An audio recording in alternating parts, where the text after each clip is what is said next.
queer longing is a very, I think, a typical thing that people talk about when they talk about queer relationships. I think it's often especially emphasized around sapphic relationships. Yes.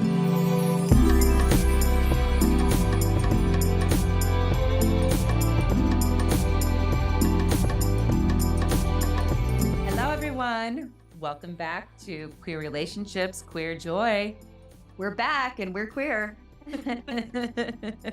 Here we are. Melissa and I, yeah, let's just do intros real quick. Okay. By the way, it's just Melissa and I today, no guests today, so we'll be talking at your ear. My name is Keely C. Helmick. I am the owner of Connected Therapy Collective. I'm a licensed professional counselor and a certified sex therapist. Pronouns they, them, non-binary queer femme who is very single right now and mainly non-monogamish, non-monogamous mindset. I don't know. It's changing all the time, just like everything. It's on a spectrum. It's fluid. Out of everything, I would say my relationship dynamic is fluid. Yeah. Yeah. And I'm Melissa DeSegura. I'm licensed as a marriage and family therapist and professional counselor. I'm white, bisexual, I'm able-bodied, I am polyamorous, I am partnered and polysaturated, and I am gender fluid. I use she and they pronouns.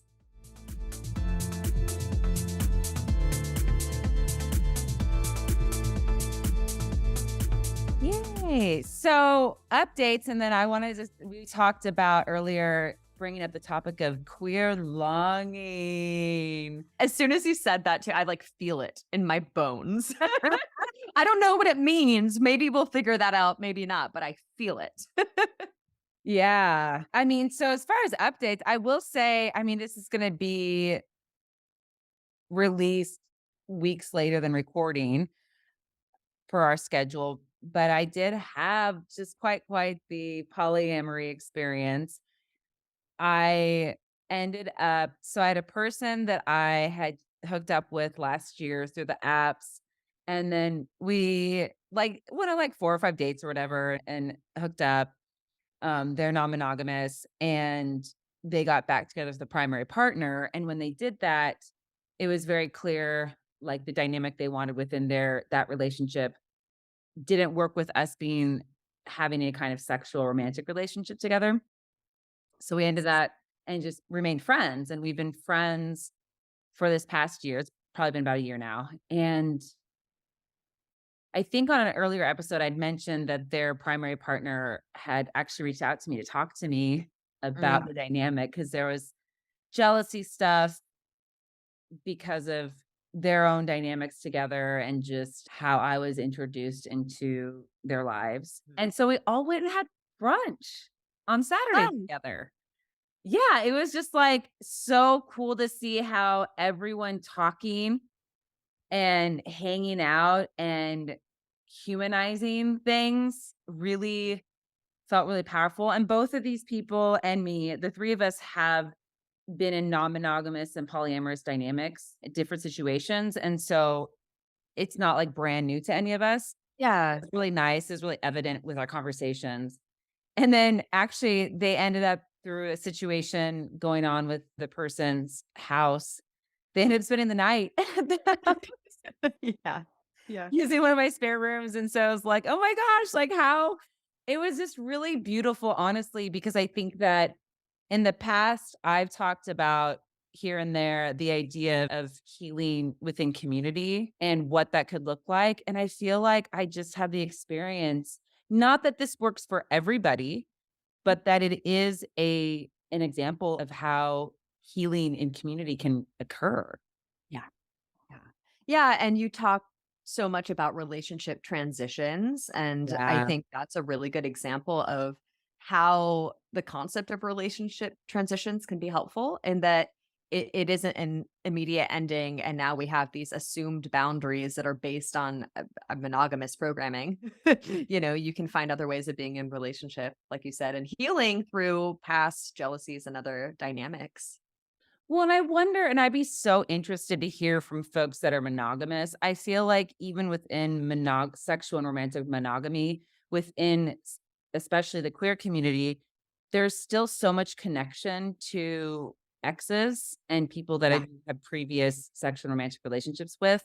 And Yeah. so this model of being able to talk and hang out and have healing and resolution all together, because I think another thing that comes up outside of not it can happen in non-monogamy obviously as well, but especially in monogamy is this constant debate of staying friends with exes. Yeah.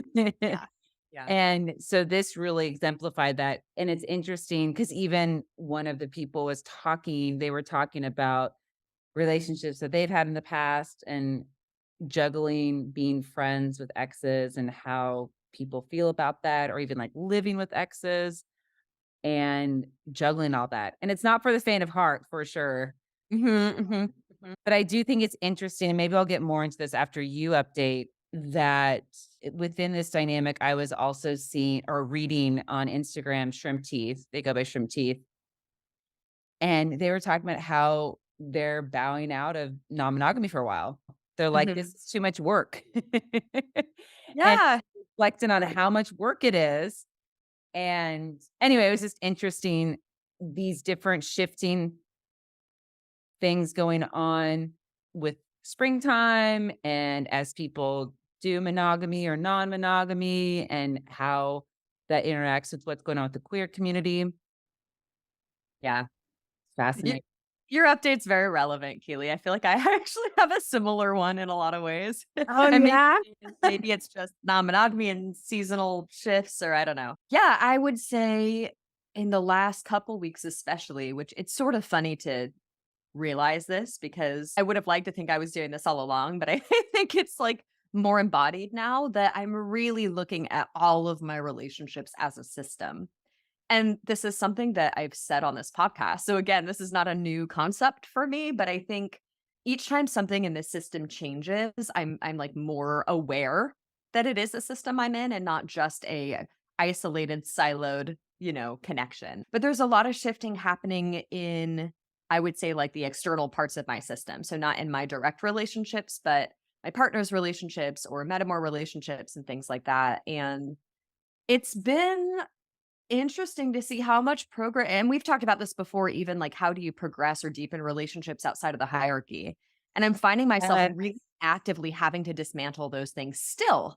Like it's okay, as you said, to live with your ex or somebody who's just platonic or whatever. And that doesn't have to mean anything about that relationship or that person's capacity for other relationships or romance or sex. Like, so it's really rewarding right now to find myself very actively dismantling these things. And what I'm finding, and I feel really grateful because to me, this is a sign of all the work I have been doing personally for the last several years. But I'm relaxed. I'm finding that I'm more comfortable that it is a system of people. That and this is an experience I've had with non-monogamy before, especially when the idea of multiple sexual relationships came in. That was a big relief for me of like, great, I don't have to be into every single thing you're into because I'm not. Yes, And you don't have to yes. like the way I want to do things because I can find other people for that. That was relieving, I think, in the beginning. But this is different. This is back to the autonomy and connection. Like, if I'm involved in systems, that means I still get to be an autonomous person. And there's nobody, the concept that came up in some of my check ins this week was like not having this idea that one person's going to fulfill all your hopes and dreams? Yeah. And I did a little collage just to invite people into this expressive arts exercise. I did a collage on my hopes and dreams, not like a vision board, but like just like literally hopes and dreams. What does that mean for me? Right. Because it came out of a check-in and I'm like, "Ooh, that's interesting. I think I've done that before." I put all my hopes and dreams on, like, one relationship. What Right. was really interesting to me, relationships were not a part of these hopes and dreams. Not my current ones. Not to say I don't wanna be in a relationship, but that's not my focus right now, at least my relationship with humans? So feel like that was a kind of a big but also vague update. But yeah, I'm really, really feeling like I'm a part of systems here and it feels really good and integrated. So I hope that continues for me. That's lovely. Oh, Yeah. such a Yeah. yummy check-in or update or It's probably partially too because I'm now feeling more integrated to where I'm living here, I've Oh, been yeah. here for 2.5 years now. We're not in the isolated quarantine that was 2020 when I first moved to the Pacific Northwest. So that's probably part of it too, is I'm just feeling integrated communally in a way that I was not before. That's so lovely. Yeah. Good times.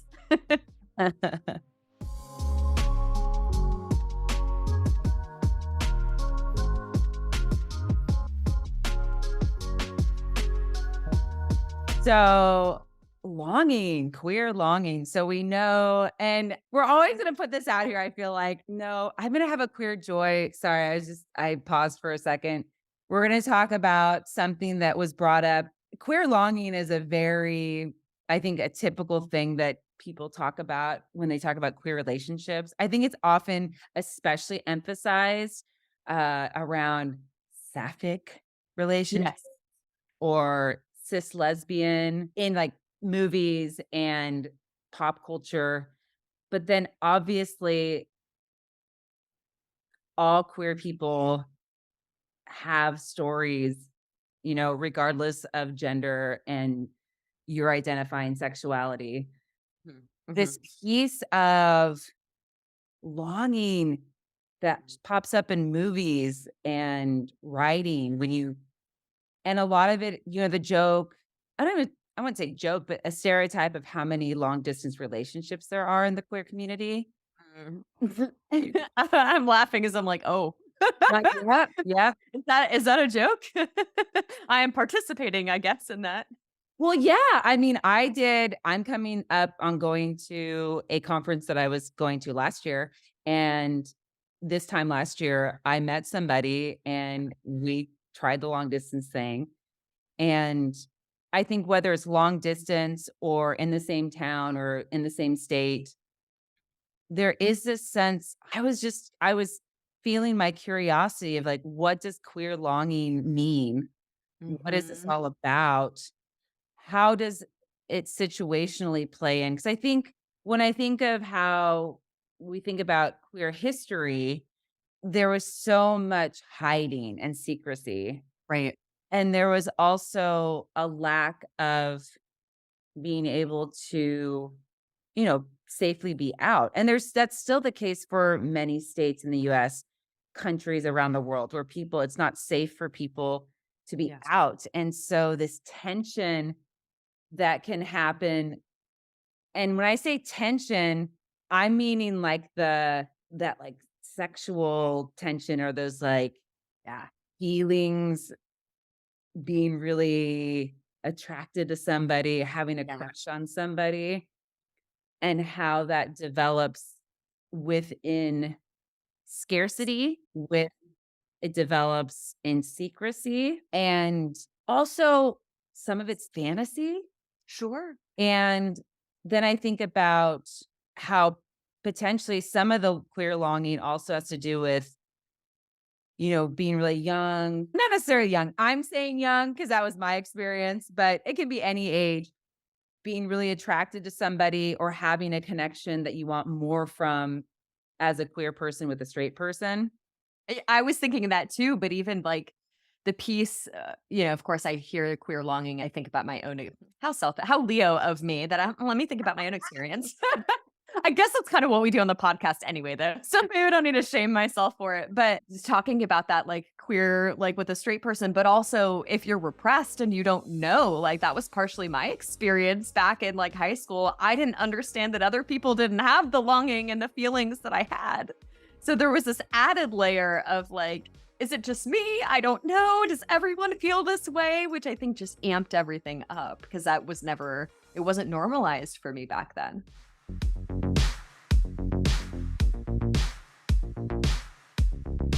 Hey, it's Cardinal, your behind the scenes buddy. Do you remember our Lucy Fielding episode? She came on the pod to talk about trans sex, and I absolutely fell in love with her. Well, if you fell in love with her too, we can fulfill our queer longing and see her in person. She's teaching a workshop in Portland, April 22nd, 2023. It's called Sex Therapy Beyond Binaries, Nurturing Trans Erotic Embodiments. and it's worth 4 continuing education credits for you mental health professionals out there. Keely and Melissa will be there too. Find more info at the link in the episode description. If you missed that episode, it is called Being Ethically Curious About Trans Sex. It's episode 62. All right, back to the show. Well, I wonder how it influences the ways that queer people how we have relationships if we become attuned to the queer longing, that we then, when things are more stable, how does that, I don't want to say training, but experience of queer longing, when you aren't having the same queer longing and other dynamics out of, Mhm. you're not having the queer longing out of necessity, Mhm. and you Mhm. don't have that built-in tension, like Mhm. the sexy yummy tension. Yeah. Yeah. Yeah. Yeah. Because, like, so many things, like, queer longing can be romanticized, and it Sure. definitely is in movies. I'm thinking Portrait of a Lady on Fire. That's the correct Mhm. movie, right? That just epitomized this longing, and of course, why, it's in a different time period, and, there's so many pieces to it, but the majority of the movie is built on this tension. And even I think about Killing Eve. Killing Eve is like the ultimate queer longing, because they don't even ever hook up officially. Or do they? Wait. Oh gosh. Someone fact I'm like, I need to watch more movies. okay. It's a series, but these are like pop. Okay. Maybe I need to fact check. I don't think they ever I think they kiss, but there's like so much tension built. Yeah. And in these movies, that's how the plot moves. And that's what is dramatic and interesting. Yeah. But in both of those examples, they don't end up together. Yeah. And so it's almost this, as fun and dramatic and interesting as it is, it also perpetuates this idea that queer people don't have long-term relationships, or that Mhm. queer people, it's almost like it's always tragic. Yeah. Next Yeah. tragedy of like, oh, they Yeah. don't get to be together. Yeah. I'm glad you brought up that word, Keely, because I'm thinking like, okay, let's like longing also exists in straight relationship. I don't even like to call relationships straight, but like relationships between two cishet people. Like there can be longing. And there is this trap, even in those stories, there's like, like, okay, I went to a party recently that was like a Romeo and Juliet, the Baz Luhrmann version party. This was my queer joy a couple weeks ago, right? The Okay. 90s party, but, like, what a like, the whole romanticization is this tragic story, and I think when you think about longing and you put the tragedy aspect, that informs queer longing even more, because now it's not just the hormones and the tension of like, "Ooh, I want that, and I don't know if I can have it," that perhaps any kind of, person in a relationship would feel, but then you've got the oppression, you've got years of people maybe even being repressed and not knowing their own sexuality, you've got the lack of safety that adds into, so it raises the stakes, you Yeah. know? And that's what can make this longing feel even more, I don't know, like I said, just bigger or more difficult to like control or contain. But I also appreciate the point of this is part of why we might have those narratives internalized that queer relationships are always dramatic, or they don't last, or they're hot and heavy and then they fade away. Because if this is the only thing we're modeling it after, yikes. And the way that Hollywood and, television companies, producers are contributing and pushing that narrative, Right, and right. that's what we're seeing. Yeah, because that's the plot love, right? I'm not a screenwriter, so I can't talk, man, if I still remembered what I learned in theater school, I would be great on this episode today. No, but, like, there's a whole arc to the plot and the storyline, and you build the tension, and then it resolves, and then maybe there's another piece, and so that, I mean, yeah, it makes for a great story, and it doesn't necessarily match what a lot of people want in their relationships. Yeah, and even understanding, I mean, that's a whole nother episode, and I'm sure we've definitely touched on that even in our sex therapy episode, of checking in with what you actually want. Right, And within the cultural queer narrative, is that really it's still this, like, you can't get that what you want. I mean, we're right. fighting for our rights right now. Yeah, yeah. And so all over the board as a community, we are fighting. And so Yeah. And if how does trauma impact longing and ongoing trauma to the community and the trauma that the legislation is causing for people all over, who are in the queer community? and that so we know that in our bodies, when there's intense feelings, intense reactions to something, a lot of hormones get pumped through, including cortisol. And so it Mhm. can feel very exhilarating. And we can have attachments to ideas of things without actual reciprocity of that connection, reciprocation of that. And it's like, then I think about how this ties in with fantasy and, a crush, super fun. Like, I think I want to be really clear. We are not running by a script today. And so I think there's these pieces it's fun, it's interesting and fun to talk about this topic because it's not like black and white. We're not saying queer longing is good or bad or healthy or unhealthy. It's just a dynamic that we're exploring, like, what are the other pieces to it? I think with fantasy, I think so the plus side of queer longing is that, that old saying, distance makes the heart grow fonder. And I think that there is, and Esther Perel will talk about it, very cis hetero, mono. It but it does talk about mating captivity of this balance in a relationship dynamic or romantic and sexual relationship, this tension of wanting security, but also novelty. When we're in queer longing, that really keeps some of that NRE, that new relationship energy going for like an extended period of time. Sure. But you're Yeah. also in your body, you're getting lots of jolts of like cortisol and epinephrine and different hormones that are keeping you escalated. Yeah. Yeah. And that feels, so good. It gives your brain this almost high. And then it can dip really low, because also then you're like, oh, I miss the person. And, oh, will we ever meet again? Will this relationship ever happen? It keeps that going. Hmm. It's almost like I'd be interested. I don't know if you can, my brain wants to see what happens to the brain with these long elongate. It's like never ending NRE, new relationship energy. Yeah.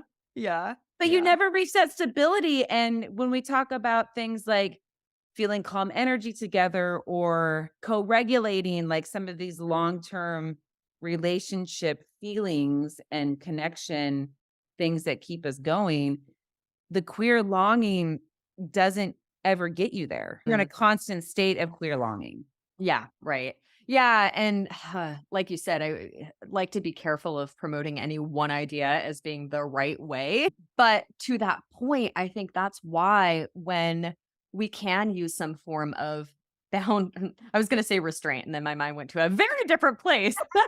That's my own longing happening right Oh, there. we're going to that episode very soon, just not yet. Of course, that's the connection I made.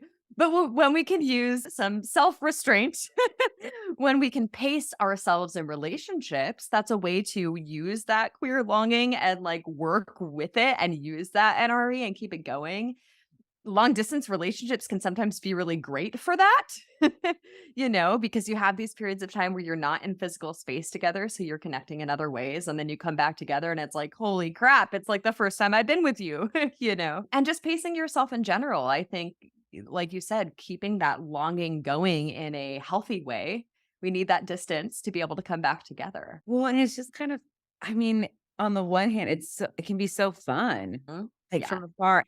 And that fantasy piece we do build, especially if the longing, like, let's talk about the dynamic of the queer person and the straight person. You have that because you can be hanging out all the time, but you're wanting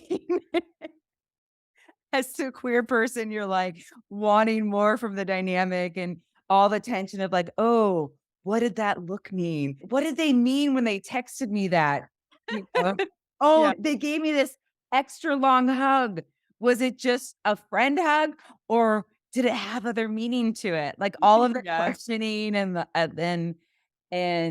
that kind of like building sexual tension is, let's just say, it can feel really good and it feels good until it doesn't. It's like until it gets in the way of being present with the relationship as it is. Yeah, yeah. Well, and also like a clarity of can we I think what's often missing in the queer longing is having honest communication. And like in this queer straight dynamic, it's like as a queer person, it doesn't usually feel safe to actually ask the person like, "Are you actually interested in me? Hey, you're straight, but are you attracted to me? Do you sometimes want to kiss me?" Yeah. Yeah. Is this what is this? Is this friendship? Is this lore? Is there something Yeah. here? Am I picking up on something? Yeah.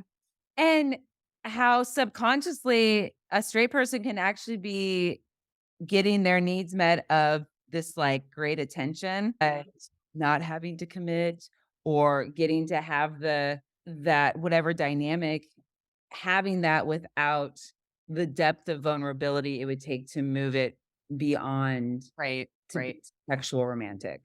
Yeah, and I don't wanna I'm gonna say something, but I don't wanna say that this is always the case, but we have named this concept before that, like, it feels good to be wanted. And so Yeah. even straight people can perhaps I'm saying perhaps because 'cause I'm not a straight person. I thought I was, so that's a different story. But, like, even straight people perhaps might be able to get something out of, like, a queer person, like, longing for them. Like, "No, Oh, I don't for wanna, sure. like, be in a relationship or have sex with you, but it feels good to be wanted." Like, like, "Tell me how great I look," you know? Like I said, I realize I'm assuming that I thought I was a straight person in that scenario. Turns out I actually really did wanna sleep with them. I mean, there's that other storyline as well, and I'm the person who makes everyone keep trying because 'cause they're like, "I know some of you aren't really straight." I was not. oh my gosh.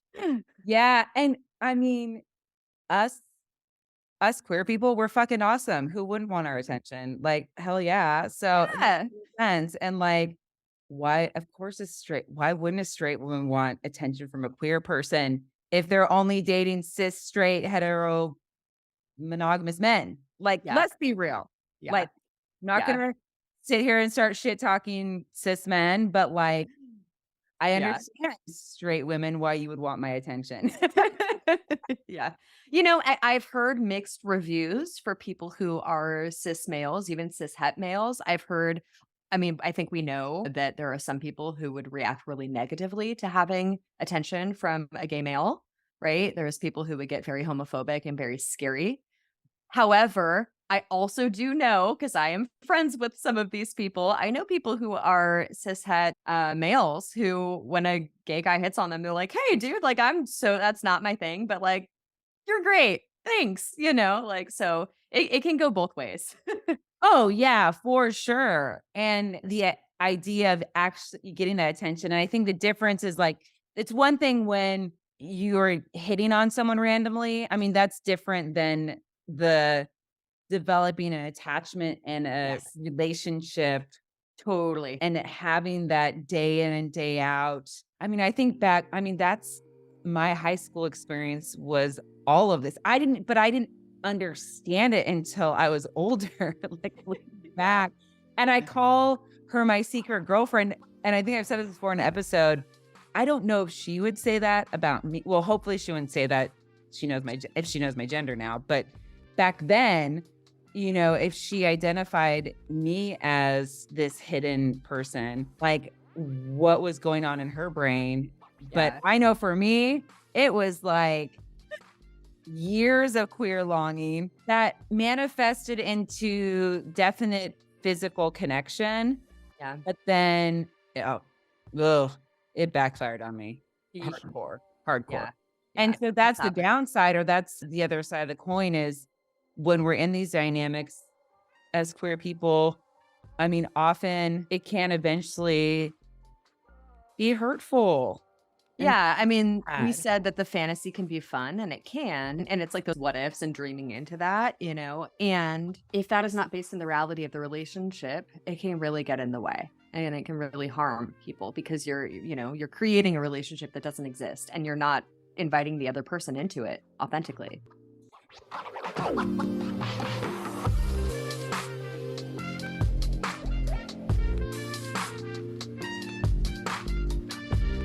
And this queer longing, I feel like we're starting with this queer longing dynamic, and we've also talked about other queer longing Yeah, dynamic. This particular queer longing dynamic, when I speak with older queer folks who have been out longer, that it seems like this narrative happens more in earlier years of being out, and sure. that I often hear now, being 42 and talking to people in their late 30s, 40s, and 50s and beyond, 60s, like that they don't find themselves in those situations as much because they are at a place where, "Oh, I know that I can have a relationship that's reciprocal." Yeah, totally. And I could just name, I mean, not to speak for everyone, but I think with more time and practice comes more comfort in naming things and not just sitting and waiting and wondering for years like we may have done in grade school or high school, you know. Oh, yeah, for sure, even, like, early college, like, Totally. Yeah. undergrad. You know, it's funny. This is kind of an aside, but I just came to me as you were talking about your experience. When I was in high school, I had a best friend, and it was a, a cis female best friend, and like very close to the point where people did ask questions, and like very physically close, like holding hands, linking arms, like spent all the time together.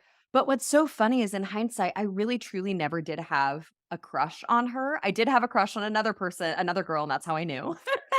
But it's funny because in hindsight, I'm like, that was like that for me, that was like a platonic relationship, right? Like I would have just moved in and had that person be my platonic life partner, my Oh, yeah. best friend, right? Even though, anyway. So there wasn't longing in that one, but there was longing in my, Monica in my major religions class. She was hot. And then yes, there's the dynamic of the queer platonic relationship. Yeah, yeah, yeah. I think, yeah, for me, the longing, and now I can see, I mean, I've definitely looked her up on Facebook and married with 4 kids, Yeah. which doesn't you can be married to a man and still, it doesn't mean she's straight, but she's living a very cis hetero life, and nowhere is there anything about queerness, and, it's very confusing. So that's the piece, like, I know we can explore more of the straight queer dynamic.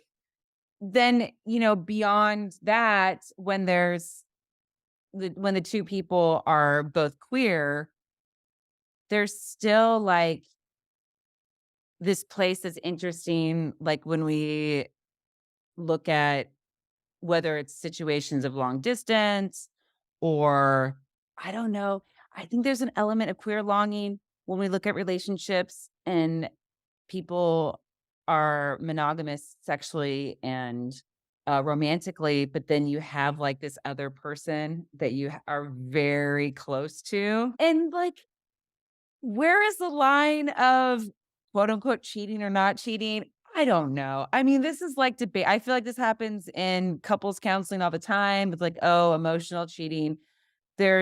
But I think that there is a piece of queer longing that plays into other dynamics when and I think the thing we were just talking about a little bit ago around that chemical reaction in our bodies, the NRE, new relationship energy, like that can come out in all different types of relationships. Yeah. And there's this longing that comes into play when you're monogamous and in a relationship. Yeah. Yeah, and I mean, we've talked a lot about, kind of, I think maybe our bias or our stance around even looking at monogamous relationships through the non monogamy kind of view or lens. And if you are in a monogamous relationship that's especially isolated or siloed off, that's going to increase that queer longing. And I'm thinking especially of community and chosen family. Like we have longing because we want to be seen as authentically ourselves, we want to be in relationship in the way we've seen cis het people be in relationship and whatever we've seen media wise. So yeah, if you are not especially connected as a monogamous couple to other people, not even just like friends or best friends to hang out with, but like other groups, do you how like what's your network of humans like? Because if you're lacking in those connections, that's going to impact the longing, it's going to impact your relationship. Yeah. Well, and then you have just the long distance relationships where all of that longing of wanting to be with the person, and then you see them for this intense amount of time and then you're gone. And I mean, I've been in that dynamic too. The long distance where I see them every 2 or 3 weeks for this long weekend, and the relationship is just like, "Oh my gosh." Yeah. And then you move to the same town, and how does that change? Yeah. Yeah. And I'd be curious, I mean, I think for future discussions, not for today, but a future discussion would be interesting to hear more about how this idea of queer longing plays into NRE, also plays into how we develop longer term relationships with somebody. Yeah. Yeah, and along with that, and like you're saying, because it's a broad topic, I think there's so much more we could say and will say. But and we started with this piece, but getting even more clear on is there a longing ingrained in us for the normative culture? Yeah. Because that's what we've been taught is safe, and that's how we've been taught things are going to be happy. That's kind of what I was talking about with my check-in today, longing for the hierarchy, even though intellectually, values-wise, I do not want the hierarchy. My bones are still like, "Oh, I wanna marry that person." And I'm like, "Wait, pause, pause. We have been down that road.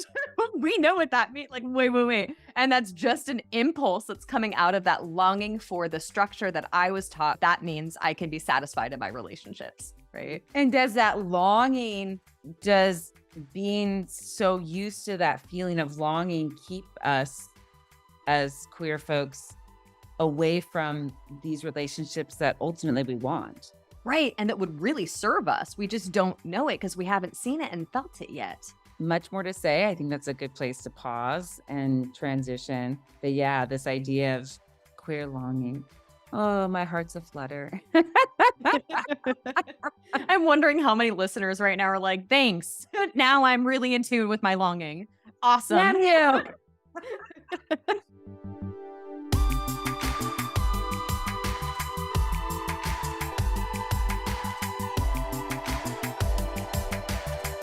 Well, queer joy. Now you get to hear about queer joy. Yeah. Moving from the queer longing. Oh my gosh, Melissa, I think I can, I think I have. Actually, I Like, think do you have queer joy? I have joy. I mean, I'm queer, but what specifically? well, I would say my queer joy is because this is adding on for my check-in, but Mhm. the queer joy piece, I think for me it was having, so first off, I'm going to say that I am very blessed and in a place of gratitude. I own my home in Portland, Oregon, and recently my roommate moved out and I find myself in a place I've never not had a roommate. And so we'll see. I'll probably eventually get a roommate again, but right now I get to share, I have this beautiful home with my 2 kids. And so with after this brunch, there was a whole situation, and the 2 people found themselves, one of the person was visiting from a different city, and so they asked if they could stay here for the night. And I was like, "Oh my gosh, like how fucking queer and poly is that?" A former, this person that I dated and met on Tinder, now the 2 of them, the person and their primary are like staying the night at my house. Yeah. And like they have this cute dog, and my youngest child has a dog. And so the 2 dogs are like playing, and we're like sitting on the couch. I'm looking over at my couch right now. We're all sitting on the couch watching like a glow up thing on Netflix, and the dogs are just playing together. And Amazing. then, yeah, they slept in my spare room. It was just beautiful. And for me, having that experience felt so healing, and the potential of healing in other dynamics that maybe don't feel as healed in my Mm. world. But also for me, there's something really beautiful because of the time that I was brought up and how my house was, to be able to have a home and that I share with other queer people. It's Mhm. just more than I can even put words to, of how much that means to me to be able to have that true sense of community and just get to share my space. Like I am super like grateful. And so I want to share it. And so getting to share that was a definite queer joy. That's amazing. Oh, community and, that's all good.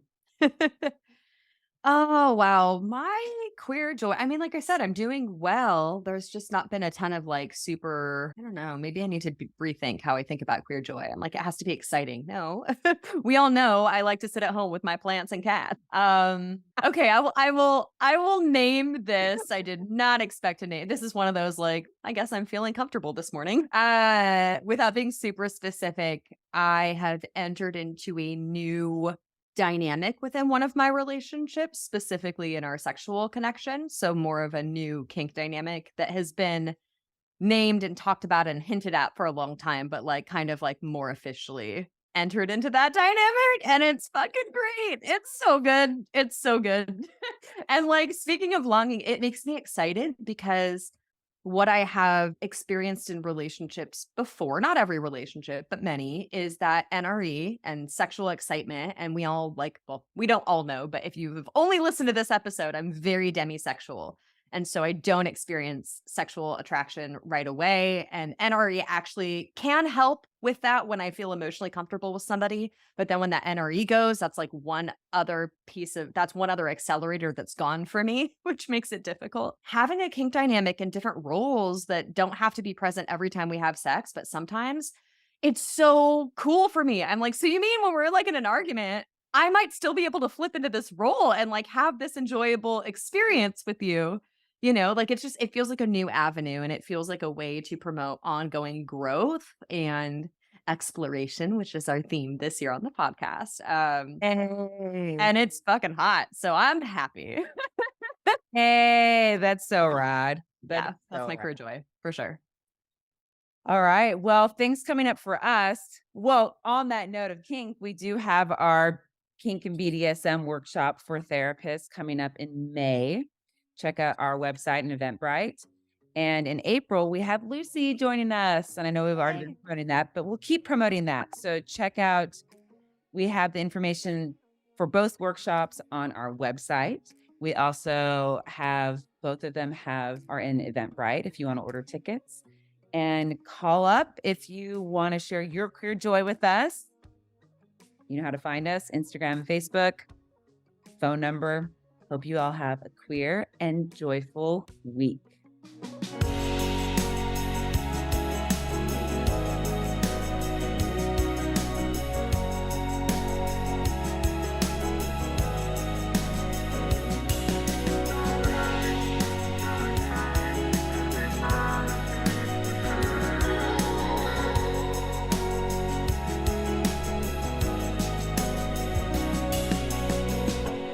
Thanks for listening to Queer Relationships, Queer Joy, a podcast by the Connective Therapy Collective, hosted by Keely C. Helmick and Melissa DeSegrand, with audio edited by me and Leigh Supapo Bernito.